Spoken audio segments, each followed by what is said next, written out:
ഇപ്പോൾ നൽകാൻ കഴിയുന്ന പ്രധാനപ്പെട്ട വാർത്ത ബി.ജെ.പിയുടെ സംസ്ഥാന കമ്മിറ്റിയിൽ നടന്ന അവലോകനത്തിന്റെ ഒരു റിപ്പോർട്ടാണ്. ബി.ജെ.പിക്ക് ഉറപ്പായും 2 സീറ്റ് ലഭിക്കും എന്നുള്ള ഒരു വാർത്ത തന്നെയാണ് പുറത്തു വരുന്നത്. അവരുടെ ബൂത്ത് തലത്തിലുള്ള അവലോകനങ്ങളെല്ലാം പൂർത്തിയായി കഴിഞ്ഞിരിക്കുന്നു. 20% വോട്ട് നേടും. പല മണ്ഡലങ്ങളിലും അട്ടിമറി പ്രതീക്ഷിക്കുന്നുണ്ട്. കൃത്യമായ വോട്ടിന്റെ എണ്ണം പറഞ്ഞുകൊണ്ട് നടന്ന ഒരു വലിയ അവലോകനം തന്നെ എന്ന് പറയേണ്ടി വരും. ഏതായാലും മുൻപ് ഞങ്ങളടക്കമുള്ള ചില മാധ്യമങ്ങൾ നൽകിയ ആ ഒരു റിപ്പോർട്ടുമായി വളരെ സാമ്യത ഉണ്ട് എന്ന് തന്നെ ഇതിനെ പറയാൻ കഴിയും. ഏതായാലും ഇത്തവണ വിജയിക്കും എന്ന് ബി.ജെ.പി ഉറച്ചു പറയുന്ന 2 മണ്ഡലങ്ങളിൽ ഒന്ന് തിരുവനന്തപുരവും മറ്റൊന്ന് തൃശ്ശൂരുമാണ്. ഒപ്പം തന്നെ ആലപ്പുഴ, പാലക്കാട്, കോഴിക്കോട്, കാസർഗോഡ്, കോട്ടയം തുടങ്ങിയിടങ്ങളിൽ മികച്ച മുന്നേറ്റം ഉണ്ടാക്കുമെന്ന് പറയുന്നു. ആറ്റിങ്ങലിലും പത്തനംതിട്ടയിലും അട്ടിമറി ബി.ജെ.പി പ്രതീക്ഷിക്കുന്നുണ്ട്. തിരുവനന്തപുരത്തേക്ക് എത്തുമ്പോൾ തിരുവനന്തപുരത്ത് 2019 ബി.ജെ.പി നേടിയത് 3,16,000 വോട്ടായിരുന്നു. ഇത്തവണ അത് 3,60,000 വോട്ട് ആയി ഉയരും എന്ന് ബി.ജെ.പി പറയുന്നു. അത് കൃത്യമായി തന്നെ അവരതിന് കണക്ക് പറയുന്നു. നേമത്ത് 20,000 വോട്ടിൻ്റെ ലീഡ് രാജീവ് ചന്ദ്രശേഖരനുണ്ടാകും. വട്ടിയൂർക്കാവിൽ 15,000 വോട്ടിൻ്റെ ലീഡുണ്ടാകും. കഴക്കൂട്ടത്ത് 8,000 വോട്ടിൻ്റെയും തിരുവനന്തപുരത്ത് 5,000 വോട്ടിൻ്റെയും ലീഡുണ്ടാകും. അതുപോലെ തന്നെ നേരത്തെ ബി.ജെ.പി പിന്നിലായിരുന്ന 3 മണ്ഡലങ്ങൾ തിരുവനന്തപുരത്തുണ്ട്. അതാണ് ബി.ജെ.പി പരാജയത്തിലേക്ക് പലപ്പോഴും നയിക്കുന്ന മണ്ഡലങ്ങൾ. അതിലൊന്ന് പാറശാലയാണ്. ആ പാറശാലയിൽ ഇത്തവണ രണ്ടാമതെത്തും ബി.ജെ.പി എന്ന് പറയുന്നു.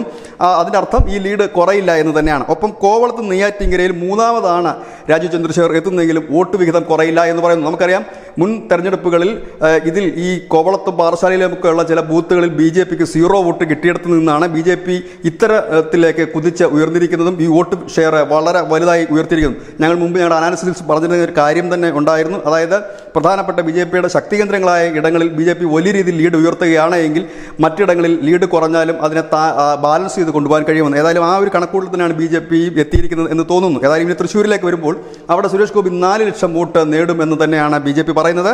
ഒപ്പം തന്നെ അവിടെ തൊട്ടു പിന്നിൽ കെ മുരളീധരൻ എത്തും. 3,80,000 വോട്ട് കെ മുരളീധരൻ നേടും എന്നും ബി.ജെ.പി അവലോകനത്തിന് ശേഷം പറയുന്നു. തൃശ്ശൂർ, മണലൂര്, ഇരിങ്ങാലക്കുട എന്നിവിടങ്ങളിൽ സുരേഷ് ഗോപി 1ാമതെത്തും. നാട്ടികയും പുതുക്കാടും 2ാമതെത്തും എന്നും ബി.ജെ.പി പറയുന്നു. ഇവിടെ ശ്രദ്ധേയമായ മറ്റൊരു വിലയിരുത്തൽ അവർ നടത്തിയിരിക്കുന്ന ആറ്റിങ്ങലിനെ കുറിച്ചാണ്. അവിടെ 3 ലക്ഷം വോട്ട് വി മുരളീധരൻ നേടുമെന്നാണ്.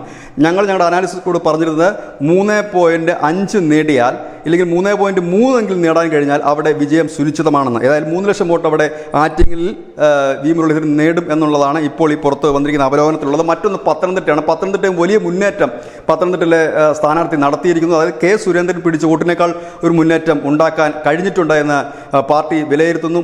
ഒരു മണ്ഡലം ആലപ്പുഴയാണ്. വലിയ രീതിയിലുള്ള മുന്നേറ്റം ആലപ്പുഴയിലുണ്ടാകും. കോട്ടയത്ത് വലിയ രീതിയിൽ മുന്നേറാൻ കഴിയും. തുഷാർ വെള്ളാപ്പള്ളി BDJS ആണ് അവിടെ മത്സരിച്ചത്. അതുപോലെ തന്നെ വയനാട് പാർട്ടിയുടെ സംസ്ഥാന അധ്യക്ഷൻ മത്സരിച്ച വയനാട് വോട്ട് ഇരട്ടിയാക്കാനായി കഴിഞ്ഞിട്ടുണ്ട് എന്ന് തന്നെ അവർ വിശ്വസിക്കുന്നു. അവരുടെ അവലോകനത്തിൻ്റെ ഒരു രൂപമാണ് ഇപ്പോൾ നമ്മൾ പ്രേക്ഷകരുമായി പങ്കുവെച്ചത്. News desk news India Malayalam.